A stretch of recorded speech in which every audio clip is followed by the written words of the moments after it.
రీసెంట్‌గా ఏలూరులో జరిగిన ఈ యొక్క దళితుల మీటింగ్‌లో రెంజర్ల రాజేష్ ఇండైరెక్ట్‌గా మహాసేన రాజేష్‌కి చాలా సీరియస్ కౌంటర్‌లేసాడు అంటూ వైసీపీ మీడియాలో వార్తలొస్తున్నాయి. అసలు రెంజర్ల రాజేష్ ఏం మాట్లాడారనేది చూద్దాం. భారతదేశంలో సామాజిక సమానత్వం కోసం జరిగిన పోరాటంలో మతం, కులం, రాజ్యాంగ హక్కుల యొక్క పాత్ర ఎప్పుడూ చర్చనీయాంశంగా ఉంటుంటుంది. అంటే ఆయన చెప్పిన మాటలు యాజ్ ఇట్ ఈజ్ చెప్తున్నా.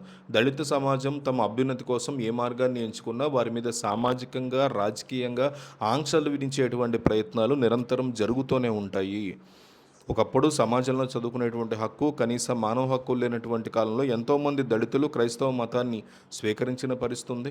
ఆ మతం వారికి విద్యాబుద్ధులు నేర్పించి సమాజంలో గౌరవంగా జీవించేటువంటి మార్గాన్ని చూపించింది.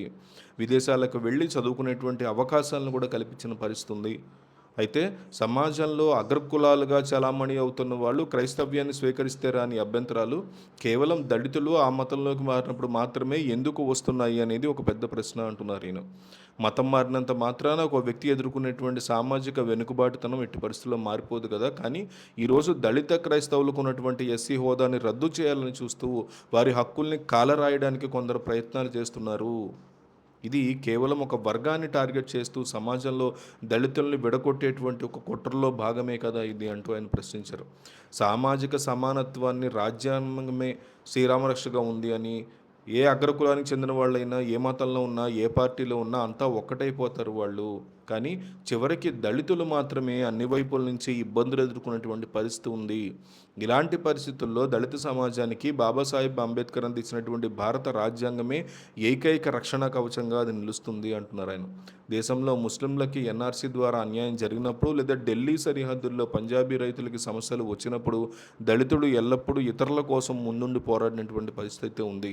ఇతరుల సమస్యల మీద చూపించేటువంటి ఆదెగింపుని తమ మీద జరుగుతున్న అన్యాయాల మీద తిరగబట్టంలో కూడా చూపించాల్సినటువంటి అవసరం ఎంతైనా ఉంది అంటూ ఆయన మాట్లాడారు. క్రైస్తవులు అంటే కేవలం ప్రార్థనలు చేసుకుంటూ అన్యాయాల్ని భరిస్తూ కూర్చునేటువంటి పిరికి వాళ్ళు కాదు అనేటువంటి విషయాన్ని సమాజానికి మనం నిరూపించాలి అంటూ ఆయన రాసుకొచ్చాడు. సో కొంతమంది ఇలాంటి బైబిల్లో కూడా ఉన్నటువంటి అనేక అంశాలు చరిత్రలో ఉన్నాయి కాబట్టి వాటిని బేస్ చేసుకుని అన్యాయం ఎక్కడ జరిగినా సరే ఎదురు తిరగడం అనేది తప్పు కాదు. మతప్రదమైనటువంటి ప్రార్థనా మందిరాల్లో కూడా దేవుడి బోధనలతో పాటు భారత రాజ్యాంగం కల్పించినటువంటి హక్కుల గురించి చర్చలు జరగాలి. అప్పుడే ప్రజల్లో చైతన్యం అనేది వస్తుంది అనేది ఆయన మెన్షన్ చేశారు. రాజకీయ రంగంలో కూడా దళితుల ఓట్లను కేవలం వాడుకుని వదిలేసేటువంటి మూర్ఖపు నాయకులు ఉన్నారు, జాగ్రత్త అంటూ ఆయన మెన్షన్ చేసుకొచ్చాడు. అధికారంలో ఉన్న ఏ నాయకుడైనా దళిత క్రైస్తవుల పక్షాన నిలబడకపోతే వారిని గద్దెదించుతామనేటువంటి భయాన్ని మనం సృష్టించగలగాలి అంటూ ఈ మీటింగ్లో ఆయన చెప్పుకొచ్చారు. తమ హక్కుల్ని కాపాడుకోవడానికి రాజకీయాలను కొంతమంది ఆయుధంగా వాడుకుంటున్నారని కూడా ఆయన మెన్షన్ చేశారు.